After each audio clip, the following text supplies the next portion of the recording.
10 करें ना वहाँ तो बच्चे कितने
ये इसके साथ जोड़ते हैं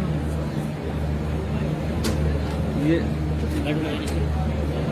सब बदलते हैं इसमें जोड़ दिया इसको जुड़वा दिया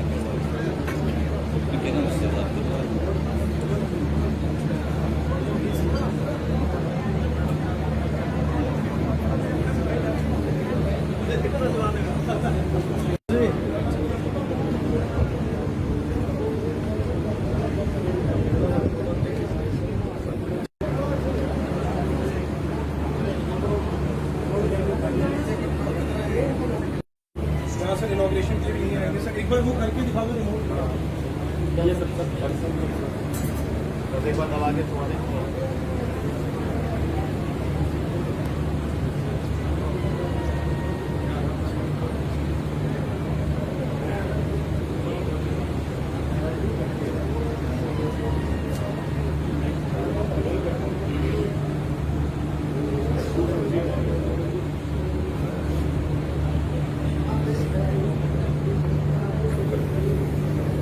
यहीं पे लेकर रेडी रहना।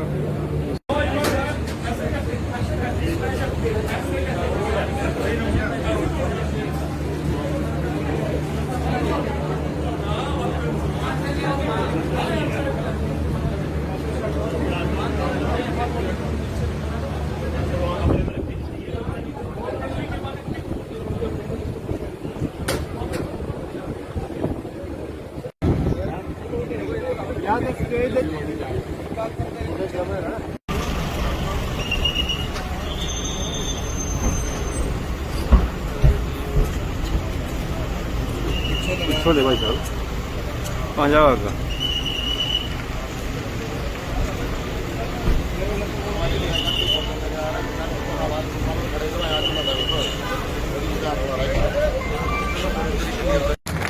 माननीय मुख्यमंत्री जी का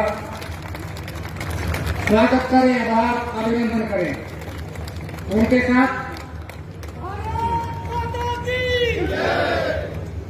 साथ माननीय गृह एवं स्वास्थ्य मंत्री श्री अनिल विज जी भी उपस्थित हैं, उनका भी आभार अभिनंदन। माननीय श्री कंवरपाल जी और शिक्षा मंत्री जी उपस्थित हैं। माननीय विधायक अभिनंदन करता हूँ। आज का दिन हमारे लिए बहुत ही खुशियों का गौरव भरा दिन है कि आज इस जिला को एक बहुत बड़ी सौगात माननीय मुख्यमंत्री जी देने जा रहे हैं। आज न केवल इस जिला को बल्कि पूरे हरियाणा के 16 जिलों को 40 परियोजनाएं आज जनता को समर्पित होने जा रही हैं, जिनकी लागत लगभग 300 करोड़ रुपया है। अकेले इस अस्पताल की लागत लगभग 100 करोड़ रुपए का है। इस आधार के लिए माननीय DG health doctor Sonia Trikha ji से कि वो आए, हमारे अतिथियों का माननीय मुख्यमंत्री जी का आभार व्यक्त करें और परियोजनाओं का संक्षिप्त विवरण में माननीय डॉक्टर सोनिया जी। मुख्यमंत्री श्री अनिल विज जी, माननीय शिक्षा एवं प्रवर्तन मंत्री श्री पवन कुमार जी, माननीय विधायक श्री घनश्याम जी, स्वास्थ्य विभाग के सभी अधिकारीगण, डॉक्टर्स एवं अन्य महानुभाव अनावरण और जनता को समर्पित करेंगे और बाकी 45 फैसिलिटीज सेम टाइम पर अलग अलग जगह से दी जाएंगी जनता को। इस हॉस्पिटल का जो प्लान 200 बेडेड हॉस्पिटल बनाएंगे, लेकिन बनते बनते इसकी कैपेसिटी 275 350 बेड्स की कैपेसिटी के साथ ये वाला जिला अस्पताल जनता के लिए उपलब्ध रहेगा। कुछ सेवाएं इसके पास अभी भी है इस हॉस्पिटल में, उसके कैथ लैब भी हर जिले के अंदर लेकर जाना है और मैक्सिमम मोस्ट सोफिस्टिकेटेड तरह से वार्ड और सुविधाएं उपलब्ध होनी चाहिए वो कराएंगे। जी मलिक आनंद जी, श्री मदन चौहान कर रहा हूँ माननीय स्वास्थ्य मंत्री श्री अनिल विज जी को कि वो भी आए और अपना आशीर्वाद दें। माननीय श्री अनिल विज। हरियाणा के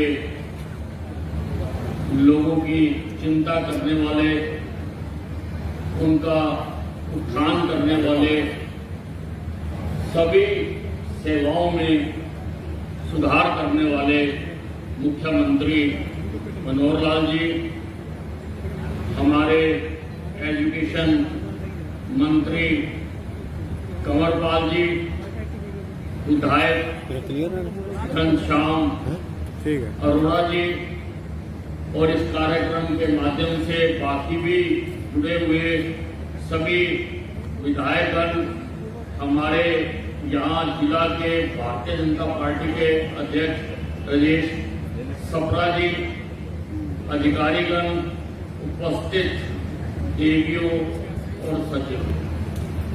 हरियाणा के इतिहास में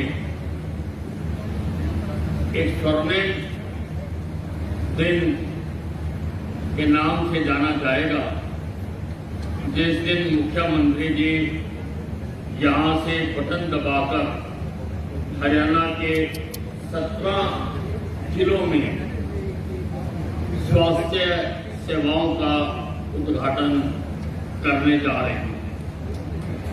हमारी सरकार मित्रों हर क्षेत्र में सुधार लाना चाहती है और कर रही है काम, और स्वास्थ्य के क्षेत्र में भी हमारी सरकार अभूतपूर्व काम कर रही है, जिसका उदाहरण ये आपके सामने खड़ा सिविल अस्पताल है। इसके पुराने ढांचे को भी आपने देखा है और आज ये सभी सुविधाओं से संपन्न यहाँ पर 275 बेड का अस्पताल यहाँ पर जनता को समर्पित किया जाता है। हम इसी प्रकार से अम्बाला शहर में, अम्बाला छावनी में, यमुनानगर में, कुरुक्षेत्र में, पानीपत में, अनेकों स्थानों पर हमने स्वास्थ्य विभाग को पूरी तरह से बदलने की कोशिश की है और उसमें आज ये 46 अस्पताल और जुड़ने जा रहे हैं, जिसमें सिवानी का, भिवानी का, करनाल का भी 50-50 बेड का अस्पताल है। बाकी पीएससीज हैं जहां अन्य जो स्वास्थ्य विभाग की सुविधाएं हैं वो हैं। हम स्वास्थ्य विभाग में एक समय था कि जब यहाँ पर एक्सरे की मशीन भी नहीं हुआ करती थी। हम आज कोशिश कर रहे हैं कि हम अपने सभी जिला अस्पतालों में एक्सरे की मशीन, अल्ट्रासाउंड, एमआरआई और हमने कैथ लैब भी लगाए हैं। 4 कैथ लैब हमारे चल रहे हैं। अम्बाला में चल रहा है, फरीदाबाद में चल रहा है, गुड़गांव में हमारा कैथ लैब चल रहा है। 4 कैथ लैब हमने लगाए हैं और हजारों लोगों का जिंदगी हम बचा चुके हैं। स्टंट डालकर हम उनकी जिंदगी बचा चुके हैं। कोई अंदाजा नहीं लगा सकता था कि सिविल अस्पताल में दिल का भी इलाज किया जा सकता है, ये कोई सोच नहीं सकता था। लेकिन हमारे मुख्यमंत्री जी की सोच के कारण हम स्वास्थ्य विभाग का ढांचा पूरी तरह से बदलना चाहते हैं। मैंने अपने विभाग को आदेश दिया है कि जितनी भी टूटी फूटी हमारी पीएससीज हैं सारे प्रदेश में, उनको तोड़कर नया बनाया जाए। वो जमाना चला गया जब टूटी फूटी व्यवस्था में डॉक्टर बैठा होता था, एक खड़खड़ पंखे से हवा आया करती थी, सामने 200-300 मरीजों की लाइन लगी होती थी। तो जब तक हम एनवायरमेंट नहीं बदलेंगे, हम उनसे पूरी तरह से वो नतीजे नहीं ले सकते जिनकी हम अपेक्षा करते हैं। तो पीएससी हमने आइडेंटिफाई की हैं जिनको तोड़कर हम नया बनाएंगे, एक ही डिजाइन की बनाएंगे, एक ही रंग की बनाएंगे, एक ही तरह की बनाएंगे, ताकि दूर से ही व्यक्ति को नजर आ जाए कि ये हरियाणा की पीएससी है। इसके साथ साथ मैंने आदेश दिए हैं कि पीएससी लेवल तक हर अस्पताल में ईसीजी की सुविधा मुहैया कराई जाए। मेरे डिपार्टमेंट ने उसमें काम करके उसकी सारी योजना तैयार कर दी है कि ईसीजी की मशीन और एक्सरे की मशीन हर पीएससी लेवल तक मुहैया कराने का हमने फैसला किया है, ताकि लोगों को अच्छी सुविधा मुहैया कराई जा सके। मित्रों, हमारी सरकार आने से पहले यहाँ पर नीली पीली गोलियां देके लोगों का इलाज किया जाता था, लेकिन जब से हमारी सरकार आई है हमने फैसला किया है कि हम जो भी दवाई देंगे वो WHO GMP होनी चाहिए, उससे कम हम कोई दवाई नहीं ले रहे हैं, ताकि डॉक्टर हमारे अस्पताल का भी डॉक्टर उन अच्छी दवाइयों से मरीजों का इलाज कर सके। उसी प्रकार से इक्विपमेंट भी हमने हमारी सरकार आने के बाद हमने US FDA के इक्विपमेंट लिए, ताकि स्टैंडर्ड के इक्विपमेंट आज हमारे अस्पतालों में, जब तक मेरे डॉक्टरों के हाथ में अच्छे इक्विपमेंट नहीं होंगे उनसे अच्छे इलाज की कल्पना नहीं की जा सकती है। मित्रों, हमने एक और काम किया है। पहले जो एम्पैनलमेंट की जाती थी वो इच्छा के आधार पर की जाती थी, जहां से सरकारी कर्मचारी इलाज करवा सकते हैं। किसी का भी ABCD का एम्पैनल कर दिया जाता था, लेकिन हमने आने के बाद हमने कहा कि जो NABH सर्टिफाइड होगा अस्पताल, केवल उसी को हम पैनल करेंगे। हमारे एक निर्णय लेने से सारे हरियाणा के प्राइवेट अस्पतालों की भी दशा सुधर गई। आज अस्पताल हमारे पास एम्पैनल है जो NABH है। हमने अपने सरकारी अस्पतालों की भी स्टैंडर्डाइजेशन करवाने के लिए जो सरकारी योजना है, हमने एनक्वेस्ट से सारे हमने इनकी स्टैंडर्डाइजेशन हमने करवाई है। और इसी प्रकार से हम ई-उपचार भी सारे अस्पताल हमारे कनेक्टेड हो, सारे अस्पताल जुड़ जाए आपस में, ऐसा हमने प्रयास किया है कि सारे अस्पताल, मेडिकल कॉलेज जितने भी हैं, पीएससी लेवल तक मैं चाह रहा हूं कि सारे के सारे ऑनलाइन हो जाए, ताकि एक भी जगह पर अगर मरीज जाता है तो दोबारा कहीं भी जाए उसको बार बार टेस्ट ना करवाने पड़े और डॉक्टर वहीं पर बैठकर उसका सारा जो उसका हाल है वो देख सके। हम कोशिश कर रहे हैं मुख्यमंत्री जी के नेतृत्व में, प्रदेश दिन प्रतिदिन आगे बढ़ रहा है।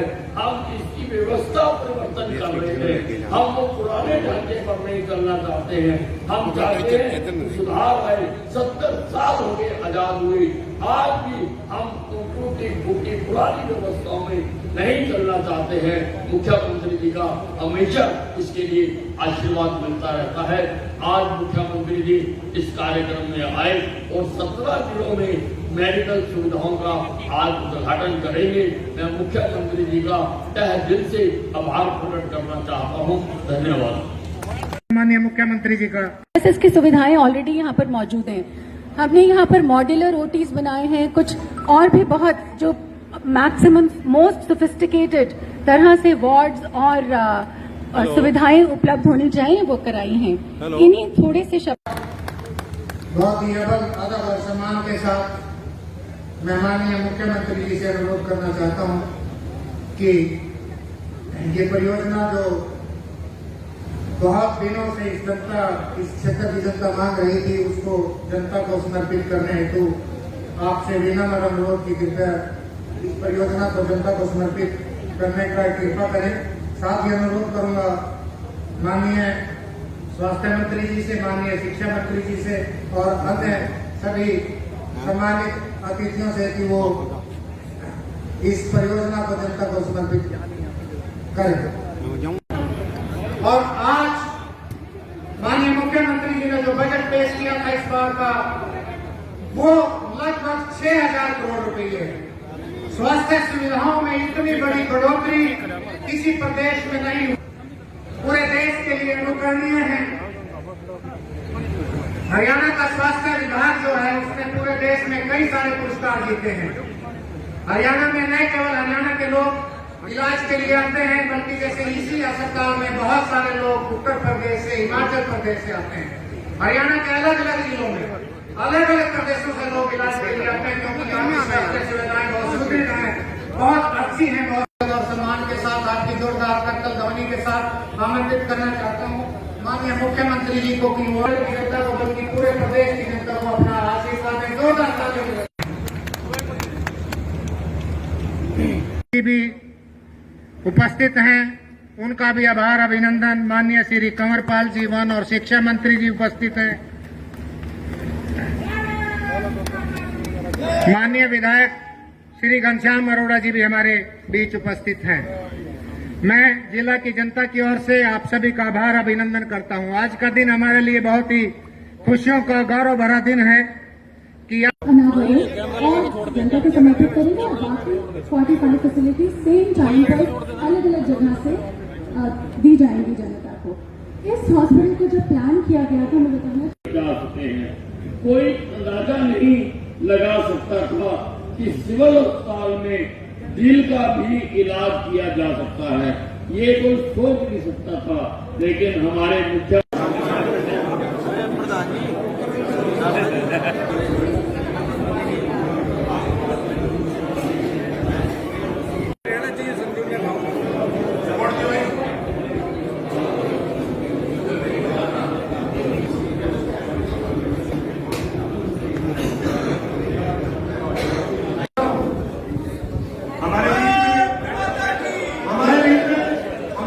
मुख्यमंत्री जी पहुंचे हैं। एक बार जोरदार तालियों के साथ उनका स्वागत, उनका अभिनंदन।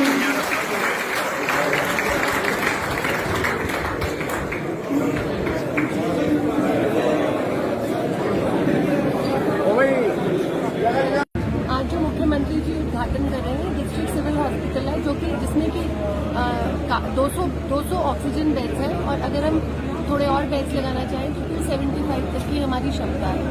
इसमें एक लैब है, डिस्ट्रिक्ट मॉलिक्यूलर लैब, जो 24 घंटे चलेगा। लेबर रूम हमने शुरू कर दिया है, उसमें अलग से ओटी है, जो जनरल ओटी है वो भी मॉड्यूलर ओटी है। सारा हॉस्पिटल अंदर से ऑक्सीजन सप्लाई सेंट्रल सप्लाई है, सेंट्रल एसी है, और एयर सप्लाई भी अंदर से सेंट्रल है। उसके साथ ही फायर एनओसी हमें मिल गया है, तो फायर सेफ हॉस्पिटल है सर। बहुत ही अच्छा और हाई क्लास ओटी है, टॉप मोस्ट जो उसकी सुविधा है मॉड्यूलर ओटी की, उसमें सारी फैसिलिटीज मौजूद है। और जो हमारे इक्विपमेंट्स हैं वह भी सब नए आए हैं, नए ऑर्डर भी हो गए हैं, कुछ आ गए हैं, कुछ आने की अभी वेट है। मैम बात करें तो कितने समय में बना है और कितने वैल्यू आई इस पर? सर इसको 3 साल लगे हैं बनने में, और 100 करोड़ से ऊपर 46 और सेंटर्स हैं जिनका उद्घाटन होगा। एक हमारी PHC है मोड़ी, उसका भी उद्घाटन होगा। तो वर्चुअल करेंगे यहाँ से? भारत माता की, भारत माता की। मंच पर विराजमान हमारे गृह एवं स्वास्थ्य मंत्री श्री अनिल विज जी, सरकार में हमारे स्कूल शिक्षा एवं पर्यावरण मंत्री श्री कंवरपाल जी, यमुनानगर से हमारे विधायक श्री घनश्याम दास अरोड़ा जी, विभिन्न जिलों में जुड़े हुए इस कार्यक्रम के साथ हमारे मंत्रीगण, सांसदगण, विधायकगण, उपस्थित सभी स्वास्थ्य विभाग के हमारे अधिकारीगण, सभी हमारे चिकित्सक बंधुगण, उपस्थित सज्जनों, पत्रकार छायाकार मित्रों, ये बहुत ही एक विशेष अवसर है कि हर व्यक्ति को चिकित्सा सुविधा ये किस प्रकार से सुलभ तरीके से मिले, तो उसके लिए स्वास्थ्य विभाग का जो इंफ्रास्ट्रक्चर है, इस इंफ्रास्ट्रक्चर को बढ़ाने की जो हमारी मुहिम है, उस मुहिम में एक बहुत बड़ा कदम आज हम रख रहे हैं। पूरे प्रदेश में 46 प्रोजेक्ट्स, इनका एक साथ आज उद्घाटन किया गया है और इनकी लागत 229 करोड़ रुपया ये आई है। इसमें चाहे हमारा यमुनानगर का ये जिला सिविल अस्पताल हो, जिस पर लगभग 95 करोड़ रुपए की लागत आई है, इसी प्रकार शहरी स्वास्थ्य केंद्र, मातृ एवं शिशु अस्पताल, सब डिवीजन, हमारा सब डिवीजन में जो सिविल अस्पताल, CHC यानी सामुदायिक स्वास्थ्य केंद्र, PHC यानी प्राथमिक स्वास्थ्य केंद्र, हेल्थ एंड वेलनेस सेंटर, सब हेल्थ सेंटर, जो विशेष तौर पर हमारे कस्बाई जो कस्बे स्थान है या गांव के स्थान है, उन स्थानों पर इसमें अधिकांश संख्या के जो सेंटर्स हैं उसको आज खोला गया है। यमुनानगर का यह अस्पताल, मैं बहुत पुराना परिचित इस अस्पताल से रहा हूं। 1984 से लेकर 1990 तक छोटा एक भवन था, भीड़ भाड़ वाला एक क्षेत्र, दोनों बड़े शहरों के बीच में। तो इसकी जो उस समय की स्थिति थी और आज की जो स्थिति है, दिन रात का एक अंतर मैं देखता हूं। इस अस्पताल में जब मैं आता था उस समय की एक बात, पता नहीं पुराने लोगों को कितना पता है कितना नहीं है, आज हमारे जो शहरी निकाय मंत्री हैं डॉक्टर कमल गुप्ता, वर्षों तक उन्होंने भी इस अस्पताल में अपनी सेवा दी है। 84 से 90 उस समय वो यहां भी थे। तो ये अस्पताल बहुत ही महत्व का एक अस्पताल इस नाते से, क्योंकि मेरा यहाँ जनमानस में लगातार 6 वर्ष तक रह करके उनकी स्वास्थ्य सेवाओं के लिए जो कठिनाइयां होती थी, मैं समझता हूं इस बड़े आकार के रूप में जो अस्पताल बना, हर प्रकार की यहाँ सुविधाएं ये दी गई है, उससे उनको लाभ होगा। न केवल यमुनानगर में बल्कि पूरे प्रदेश में हम लोग स्वास्थ्य सेवाओं को आगे बढ़ा रहे हैं। हमारे स्वास्थ्य मंत्री जी ने उन सब चीजों का प्रकाश डाला। मैं तो इतना ही कह सकता हूं कि जो बीमार आदमी होता है उसकी शारीरिक अवस्था तो खराब होती ही है, उसका मन भी खराब होता है, उसकी मानसिक एक प्रकार से पीड़ा भी उसको होती है। जब वो बीमार होता है तो अकेले बीमार नहीं होता, बल्कि उसको सब कुछ ही बीमार सा दिखने लगता है, उसके मन का चैन भी खत्म होता है। तो बीमारी से ठीक इलाज करा करके कैसे उसको स्वस्थ करना है, उसके लिए हम लोग हर वर्ष अपने बजट को खूब बढ़ाते हैं। अगर केवल स्वास्थ्य सेवाएं बल्कि स्वास्थ्य सेवाओं में काम करने वाले हमारे डॉक्टर्स, जिनका निर्माण हमारे मेडिकल कॉलेजेस में होता है, उसको भी लगातार बढ़ा रहे हैं।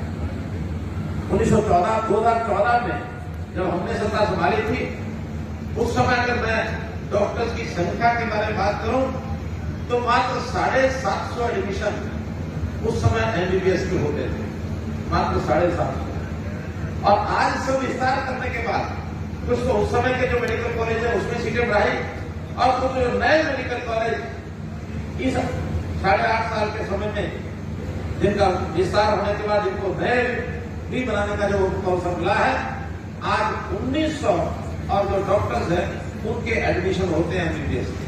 और इसके बाद में भी 7 हॉस्पिटल ऐसे हैं जो या तो निर्माणाधीन है या जिनकी हमने घोषणा की है और उनको भी बहुत जल्दी शुरू करने वाले हैं। उसमें सौभाग्य से एक मेडिकल कॉलेज यमुनानगर का भी है, बाकी स्थानों पर भी है।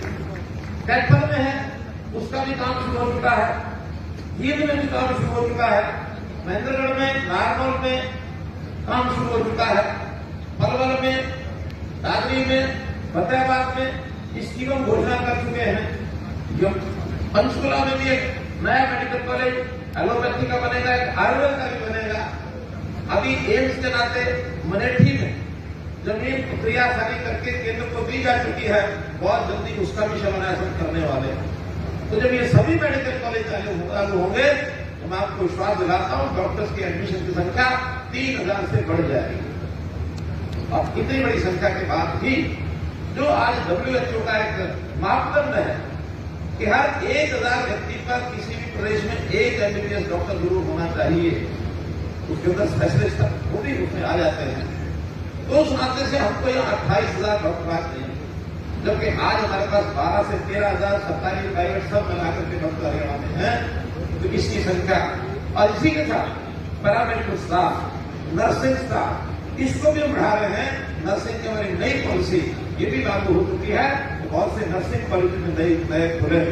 हमारे युवाओं को, युवतियों को रोजगार मिले, तो रोजगार के नाते इस पढ़ाई के साथ साथ उनकी स्किलिंग करा करके आज इस प्रोफेशन की दुनिया में भी, भारत से बाहर भी बहुत बड़ी मांग है।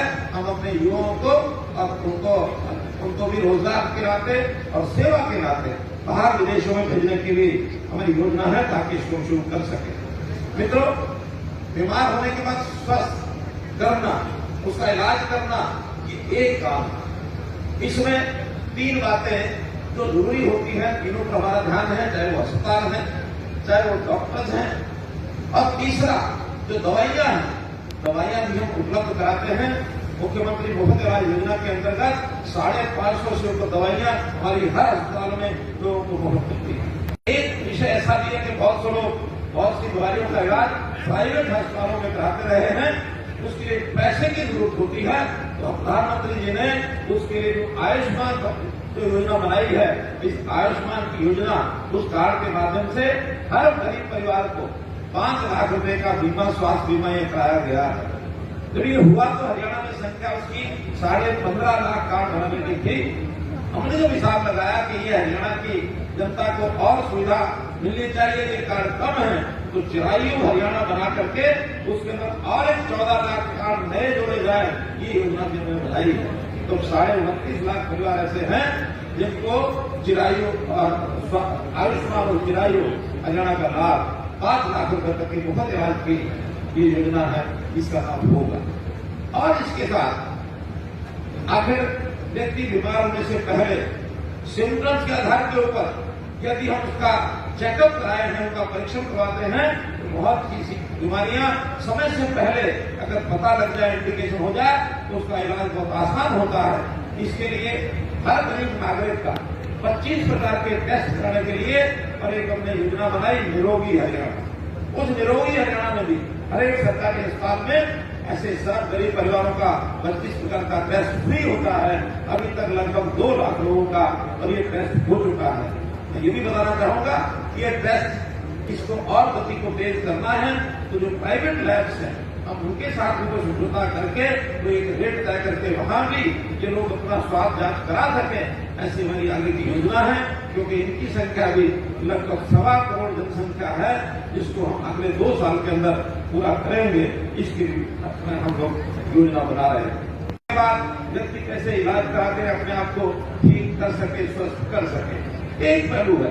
हम इसके आगे भी बढ़कर के योजना बना रहे हैं कि इलाज की जरूरत पड़ती बीमार होने के बाद, लेकिन क्या ऐसी योजना सोची जाए कि व्यक्ति बीमार न हो, स्वस्थ रहे, और स्वस्थ रह करके उसको स्वस्थ रहने के लिए क्या क्या करना है।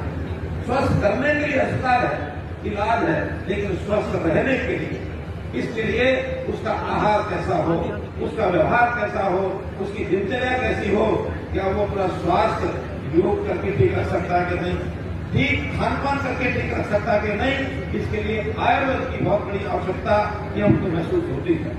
एलोपैथी का बहुत बड़ा हमारे उपयोग है, उसका योगदान, बहुत ऐसे बीमारियों का इलाज ये एलोपैथी से होता है। लेकिन हमारी सांस्कृतिक पहचान इस बात में है कि आयुर्वेद से हम अपने आप को स्वस्थ रख सके। हम योग के आधार पर खान पीन का हमारे परिवारों में क्या खाना चाहिए, क्या नहीं खाना चाहिए, किस चीज के बाद क्या खाना चाहिए, ये सब सूचनाएं हमारे परिवार की दादी नानी हमको दिया करती थी। आज हम सब भूल गए। इसके लिए गांव-गांव में हम wellness centre, Ayurveda wellness centre ये खोल रहे हैं, योग व्यायामशाला ये खोल रहे हैं। 1000 गांव में योग शिक्षक लगा करके हमने योजना पूरी कर दी है। 2 एकड़ जमीन में उसका खुले में घूम करके तैयार करके खुली हवा में सांस लेना, खाने पीने के लिए डाइटिशियन, इनकी नियुक्ति हम करने जा रहे हैं ताकि उसको स्वस्थ रहने के लिए हम कर सके। एक कहावत है कि खाने के लिए हितकर मितकर और एक शब्द आता है उसमें नितकर, हितकर, यानी खाना छोड़ना नहीं चाहिए। व्रत आदि के समय छोड़ते हैं, लेकिन लंबे समय तक अगर भूखा रहना पड़ जाए तो शरीर अस्वस्थ होता है।